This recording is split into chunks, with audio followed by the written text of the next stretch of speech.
Right ఇక Kaleshwaram project సందర్శనకు BRS బృందం వెళుతుంది. అసెంబ్లీ సమావేశాల్లో ప్రభుత్వాన్ని నిలదీస్తామని బీఆర్ఎస్ వర్కింగ్ ప్రెసిడెంట్ కేటీఆర్ అన్నారు. ఇక పంజాబ్ ను తలతన్నేలా తెలంగాణ ధాన్యాన్ని పండించిందంటూ ఆయన చెప్పుకొచ్చారు. ఇక మేడిగడ్డ నుంచి లక్షల క్యూసెక్ల నీరు వృధాగా పోతుంది అన్న ఆయన ఇక పంపింగ్ చేసే అవకాశం ఉన్నా ప్రభుత్వం చేయడం లేదంటూ ఆరోపించారు. కాళేశ్వరాన్ని వృధాగా చూపే కుట్ర జరుగుతుంది అంటూ కేటీఆర్ మండిపడ్డారు.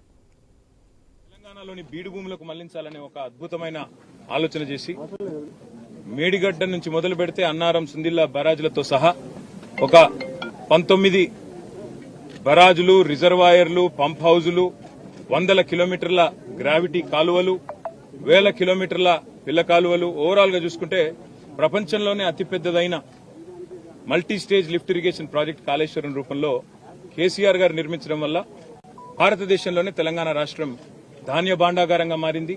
భారతదేశానికే మరి పంజాబ్ ను, హర్యానాను తలదన్ని మరి నీటి సమృద్ధిని సాధించడం వల్ల వ్యవసాయ విస్తరణ కూడా అపారంగా జరిగింది.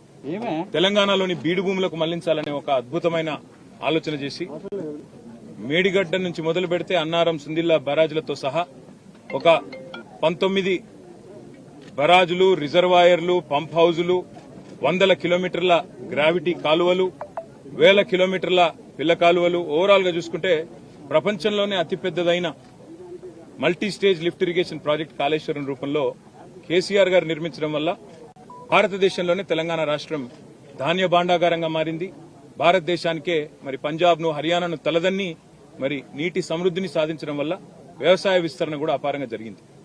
దురదృష్టం మరి మేడిగడ్డలో జరిగిన ఒక చిన్న సంఘటనను పట్టుకుని దానిని భూతద్దంలో చూపెట్టి మొత్తం కాళేశ్వరం ప్రాజెక్టే ఒక విఫల ప్రయత్నంగా చేసే క్రమంలో భాగంగా రేవంత్ రెడ్డి గారి ప్రభుత్వం గత 8 నెలలుగా లక్షలాది మంది రైతుల జీవితాలతో చెలగాటమాడుతా ఉన్నది.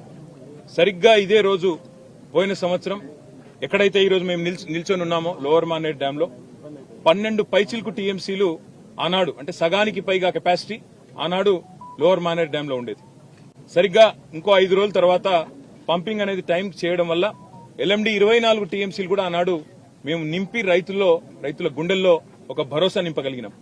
కానీ ఈ సంవత్సరం ఇప్పుడే అధికారులతో మాట్లాడుతూ ఉంటే అధికారులు స్పష్టంగా చెప్తా ఉన్నారు, ఇప్పటికి 45% తక్కువ వర్షపాతం నమోదైంది ఈ సంవత్సరం.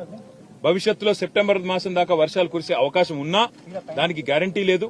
కాబట్టి పంపింగ్ అనేది ఇంకా మేము నిర్ణయం తీసుకోలేదు అని అధికారులు చెప్తా ఉన్నారు. ఇవాళ అక్కడ లక్షల క్యూసెక్కుల నీళ్లు కిందికి పోతా ఉన్నాయి ప్రతిరోజు కిందికి గోదావరి నదిలో.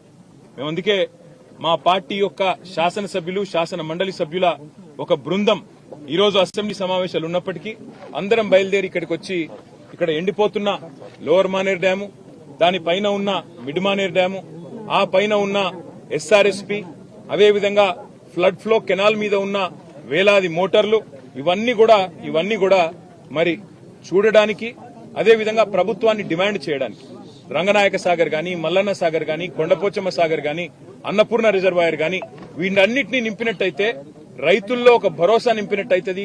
సాగునీటి విషయంలో ఒక పూర్తి స్థాయి స్పష్టత రైతులకు వస్తుందనే ఉద్దేశంతో మేము ఈ కాళేశ్వరం సిస్టంలోని రిజర్వాయర్లు, అదేవిధంగా పంప్ హౌజులు వాటి సందర్శనకు బయలుదేరి రాష్ట్ర ప్రభుత్వ దృష్టికి ముఖ్యంగా తీసుకుని ఒక్క విషయం రాదలిచినాం.